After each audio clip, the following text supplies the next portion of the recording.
Yes, people, it's TGG, the Gym Gooner, and I'm delighted to be joined by AFC James. James, how are you, my man? I'm good, thank you. I'm very good. How are you?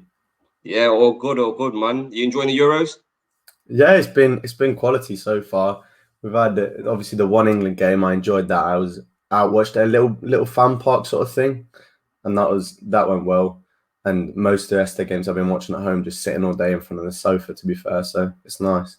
Yeah, man, loving life. I mean, for all those of us who are working from Finished home. finished uni as well, so got all the Oh, time. okay. Yeah. Congratulations, man. Congratulations. Thank you.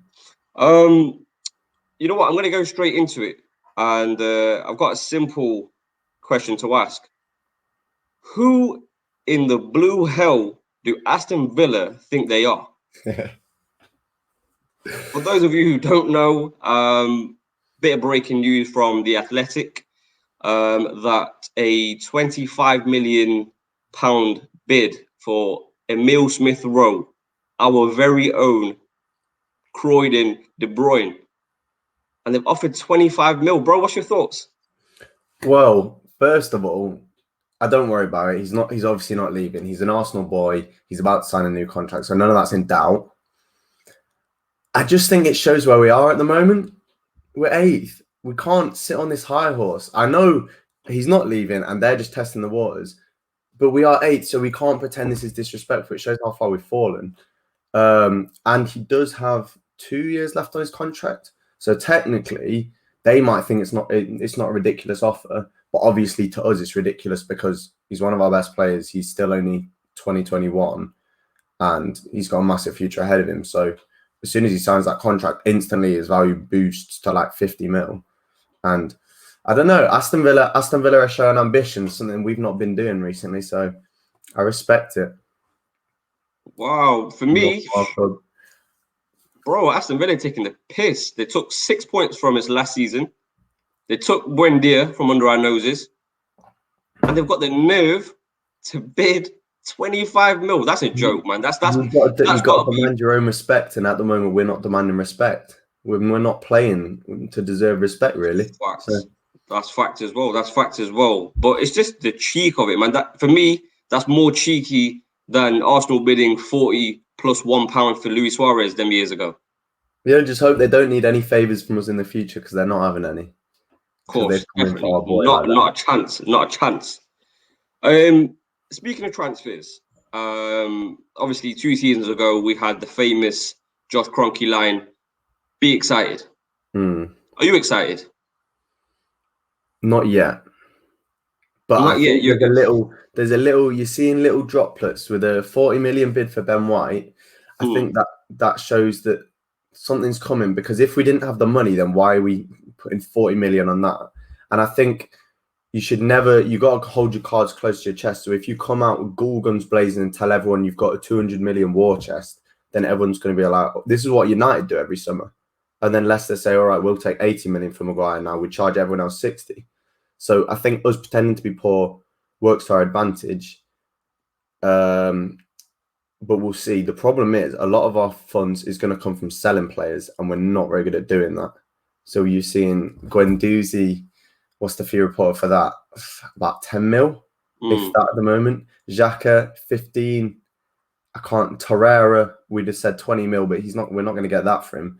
He wants to go back to Uruguay, and Boca Juniors can't afford him. So I don't think, it depends how much we raise from transfers, really. But given the amount of players we're selling, I think we should be spending at least 100 mil. I don't know. Yeah, that's very true. That's a very true and very important point, that it's important for Arsenal to stay stum until the signings are near enough done, because the media love it, man. The media absolutely love dropping Arsenal in the mud. The whole Buendia thing. They blew that up bigger than it needed to be. All right, definitely. He chose the other team. It is what it is. Yeah. But yeah. But sorry to interrupt. With the Buendia thing, they made it out as if Buendia wanted to go to Aston Villa. Arsenal didn't match their bid. Villa offered a better proposal. If we wanted to, we could have, but we didn't. We pulled out of the deal. So that suggests that it's not our fault. A bigger club, a poor club, gets bullied into deals, but we didn't do that. So I think that is a positive. It might turn out to be a mistake, but in the short term, I think we can say we didn't get bullied into that deal. No, I completely agree. I mean, I'm not gonna lie or deny that I really did want Buendia, because for me he was a type of profile player that Arsenal have been missing. You know, someone who can do the dirty work, but also it has that directness that we've not had since sort of Alexis Sanchez, really. And then obviously his goals and assists this season I've spoke for themselves. Speaking of transfers, then, so from Buendia it went to a rumor, and that's what it is at the moment, about Ruben Neves. What's your thoughts on that? Well, first of all, my worry is I think he's 24 or something. He's still quite young, and Xhaka's getting on a bit, but I don't think he's actually an improvement on Xhaka. I don't know. You might strongly disagree, but I think if we're going to sell Xhaka for whatever and sign and spend another 20 million, we've got to be upgrading him. And I think when Bissouma's right there, I don't know why we'd be going for Ruben Neves. My thing on the Ruben Neves rumor is that one, we've got to obviously look at where we are. We've got to be realistic. Yeah. Ruben Neves himself as a player, I quite quite like him. He's got that passing range. He can take a shot from distance. So can Xhaka. Obviously, a lot of people will argue. But what I will say is this whole hype around Buendia from this season that he had in the Championship, if you look back at when Ruben Neves was in the Championship and the season that they came up, he had a better, if not the same, he had a better season than Buendia did. Yeah. And then the season where Wolves were, knocking on the door of top 4 or European football, he was very Ruben good. Neves, again, he was instrumental in that. So Yeah. Personally, I think he is an upgrade on Granit Xhaka. Should a club of Arsenal's stature be aiming higher? Yes, but a team that's in Arsenal's position, as in 8th in the Premier League, Ruben Neves is not a bad shout at all. Yeah, no, I agree with that. I think you put that quite well. One of the things as well, I definitely do agree with Ruben Neves over Xhaka, is he's less limited. Xhaka, you've got to tailor to his needs. I think when you tailor to his needs, I think he's a very good player, can progress the ball well, but you do have to set up the team in a way that he's not exposed. And when we didn't do that under Emery, he looked like a horrible player. Then we started doing that under Arteta and it looked good, but it limits your system because you've got to work around him. Whereas if you've got players who can play for themselves, then we can move to a 4-3-3, we can move to a 4-2-3-1 or whatever. We're more flexible. Yeah, 100%. Finally, Maddison. This news is obviously broke as of yesterday via the AFC Bell. Now, obviously, last season when we signed Partey, AFC Bell was the Twitter account that was absolutely running that story, regardless of all sort of credible sources and journalists who were saying, no, it's not happening. And literally, it was a case of, I think, do you know what? I think I can remember I tweeted AFC Bell saying, you're going to have to deactivate if this isn't true, because the amount of Arsenal fans are getting excited. That was one of them. I really wanted it to happen, and I'm glad, obviously, it did. And I think they came away for like a week or so. And then just as it got nearer to the end of the window, they came back and they were like, yeah we're standing by our guns and it's going to happen. And it did.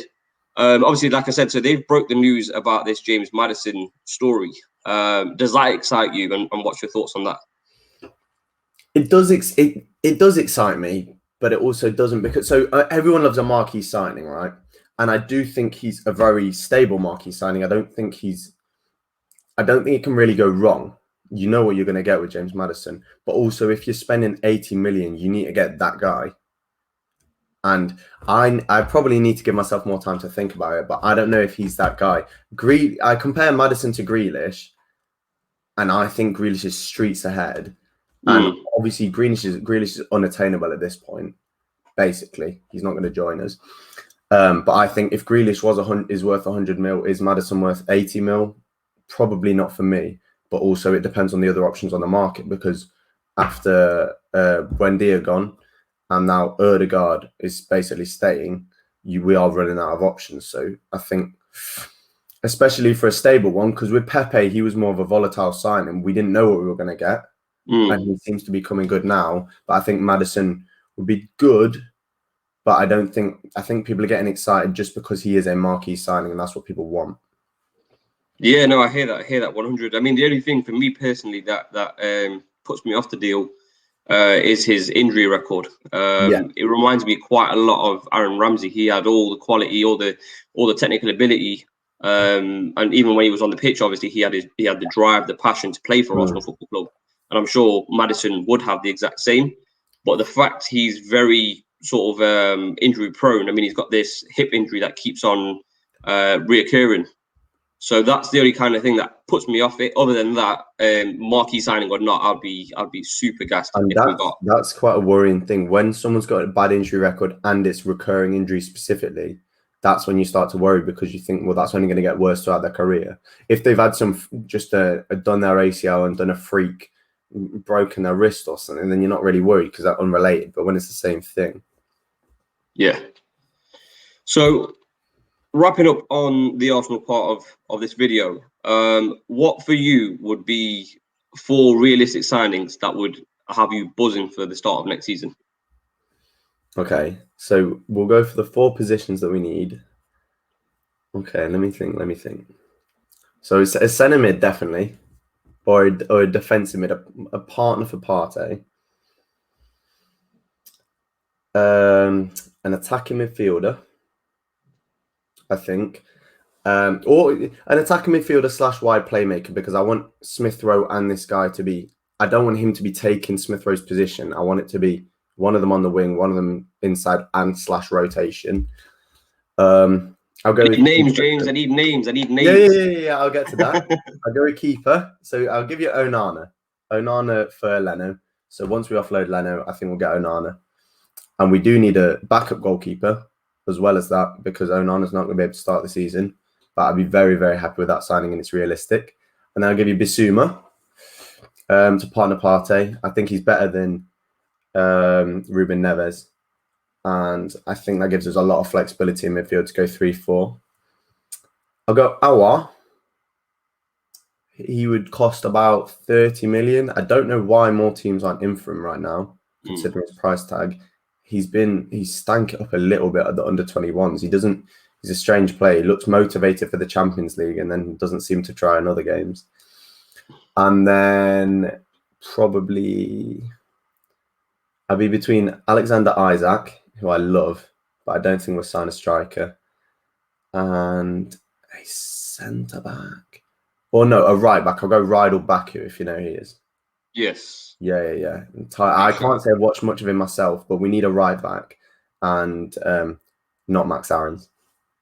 Not Max Aarons. Not for 30 mil. Nah, he's not my cup of tea. I don't like paying English tax on players where you don't need to. It's funny because it seems as if the English tax only doesn't apply to Arsenal players. It's true. It's very true. It's annoying though, because you look at Joe Willock. He scored 7 Premier League goals for a Newcastle team, which was fighting relegation at one point. Yeah. He scored 7 goals. He's English. He's young. His ceiling is quite high. And he's got European experience as well. So through Europa League. But the price that's being quoted for him is like 25-30 mil. But then you've got Nathan Akai. Yeah, he's not English, but when he went from Bournemouth to Man City, that was 40 mil. I know. And I think he had like 1 or 2 caps for the Netherlands at that point, and he'd just been relegated. So 40 mil for a player who's just been relegated, and you've got Joe Willock, who scored 7 goals, kept Newcastle afloat, been probably their best player of the season, and he's at 25 mil. I hate how negotiations work. Nelson and Nketiah are perfect examples. You got Liverpool selling Solanke and Brewster for both 20 million each, and we can't get like 10 million from Nketiah. It's mad. But what the problem is, when you're in Arsenal's position, first of all, teams know they can bully us. And secondly, when you're in 8th position, you have no leverage in negotiations. When you're Liverpool and you've got Brewster, you can say, fine, the only reason why he's on the bench is because we're so good. when you've got Nketiah on the bench, they're saying, well, if you're 8th place and he's on the bench, then why is he going to come to us? So that's very true. Very true. To wrap up this part of the Arsenal part of this video, I want to do a little fun quick fire. So whichever name or whichever option you want to go with it straight away. Don't go into thought as hard as it may be. okay. So I mean, the first one's probably going to be quite easy because you've already mentioned it. But we're going to start with Aarons or Lamptey. Lamptey. Basuma, Neves, or Locatelli. Locatelli. Locatelli or DePaul. Very different players. Locatelli. DePaul's already gone, I think, to Atletico Madrid. Oh, okay. Or very nearly confirmed. Okay, so we'll stick with Locatelli on that one. Maddison or Aouar? Aouar. If you could make a statement signing for Arsenal, who would that be? Grealish. If you had to keep Guendouzi, Torreira, or El Neni, who are you keeping? El Neni. Would you keep Saliba or would you start Saliba or start Ben White if we were to get him? Saliba. Sell or keep Lacazette?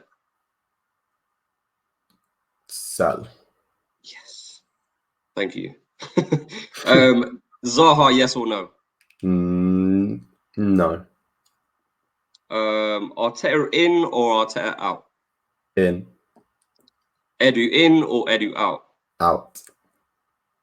Oh, wow. And every Arsenal fan's favourite, Kroenke in or Kroenke out? Kroenke out. All right, man. So for the second part, we're going to look at the Euros. I've loved it, man. I've loved it. Like you said earlier, games every day, 2 or more. What's your thoughts on match day 1 of the Euros? It's been enjoyable, man. It's been enjoyable every day. And what I find is even the bad games. I was watching Finland, Russia earlier. Even the bad games, I find myself taking interest in certain players. You think, "Oh, who's this guy? Like, why is this? He scored in the first 2 games now. This Finnish striker." So you're thinking, okay, who's he play for? And like just interested in things you'd never normally look at. And like, yeah, you're seeing players like Patrick Schick scoring bangers. I just get gassed from it. I just get gassed. Yeah, man, 100%. Same.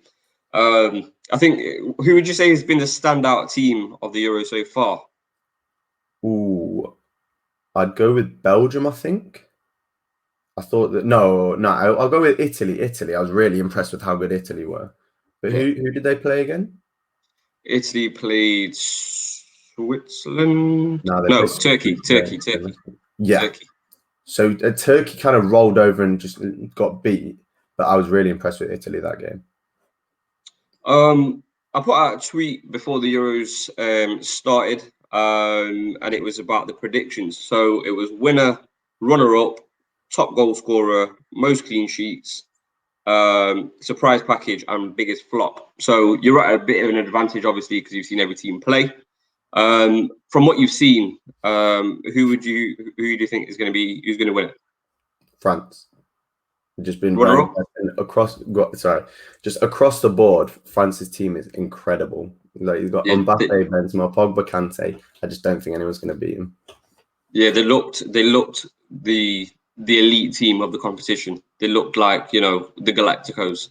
It's a scary team, man. In every position, maybe their weakness is Pavard at right back or something, but he's a solid defender. Their spine is unbelievable. Yeah. So France are going to win it. Who do you think they'll face in the final? Obviously, it depends on how the brackets line up, but I will go with Belgium if possible. Top goal scorer? Lukaku. Yeah, that was my pick. Most clean sheets? Italy. Yeah. You know what? To say that they've got, in inverted brackets, granddads at the back in Chiellini and Bonucci, I mean, they weren't tested really in the Turkey game because, they had Yilmaz to deal with, and they kind of made light work of that. But they did look very stable, and they are obviously players of big stature and a lot of experience as well. Who so far has been the surprise package? Have you looked at and been like, oh, actually, they turned up, or a player, I think a team or a player? Surprised me a little bit. Hold on, you'll have to give me a second but Slovakia, I watched it. I was not expecting them to win the way they did. I can't remember who they played, but I remember watching it and thinking, okay, these guys got a few tidy players. That's hard. Maybe just Italy, because I was just really impressed with how they played. And I thought they were going to be dark horses, and now everyone's calling them, oh, these guys are actually really good. So I'll take that as a... Yeah, to be fair, a lot of people did say Italy would be the surprise package. And obviously, it's a difficult one because I didn't personally think in that way, because I thought it's Italy. Like, at a big tournament, they're always going to do well. Yeah.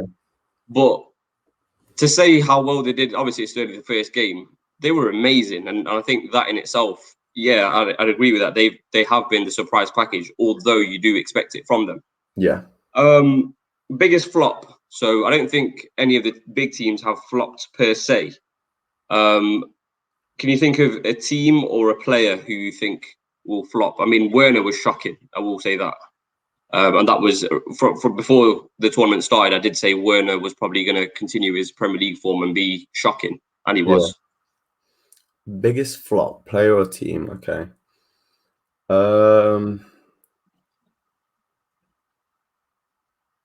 I'll go Portugal. Because I think the way things are going to line up is Portugal are going to come up against England in the last 16, and I think England will beat Portugal, which will be very disappointing for Portugal. Wow, that's a bold statement. I like it, though. I like it.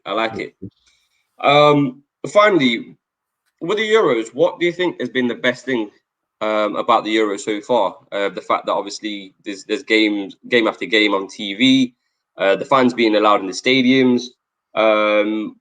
What do you think has been the biggest success so far?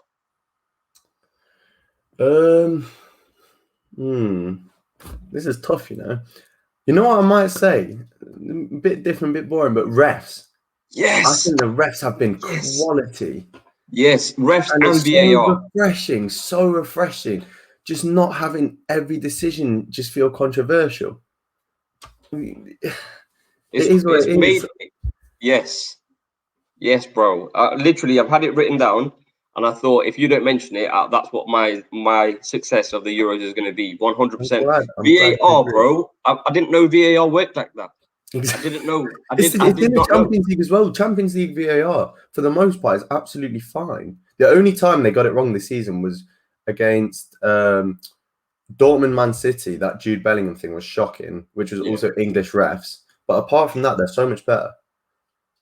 No, 100%, man. Yeah, the VAR, like the decisions have been literally 30 minutes to a minute tops. And the referees themselves as well, all the matches that I've watched, they've let the game flow. They've not overreacted with anything. Yeah, they've not even reacted to the big crowd. Decisions, just in general, they let games flow so much more. 100%. I mean, has there been a moment in the Euro so far where a referee's had to go over to a screen? I don't think so. I can't think of one.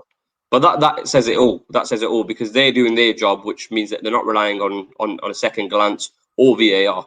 But yeah, man, definitely 100%. The success so far has been, especially from English fans or English viewers, because from what we see on a weekend basis with the referees that we have, boy, like you said, it's very, very refreshing. Finally, England have got a massive game on Friday. Scotland, obviously, with that shock. Well, it wasn't a shocking loss, but there's nothing you could do about that second goal. Absolute worldy, probably the best goal I've seen in that tournament. They're going to be raring to go. The Scots are. I mean, the game itself was always going to be, a banger of a game. Both teams absolutely wanting the win regardless of everything and anything. Even more so now, Scotland are going to get the 3 points there.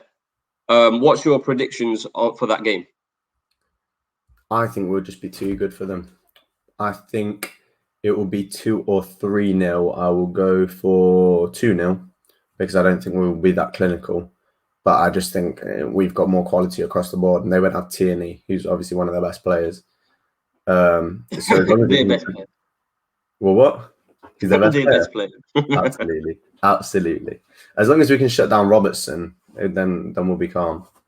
Because also their first game, to be fair to them, they were creating a lot of chances, but they missed loads. I'm sure they had about 2.5 expected goals or something. But that blonde striker up front was missing so many chances. I'm surprised they didn't play Shea Adams.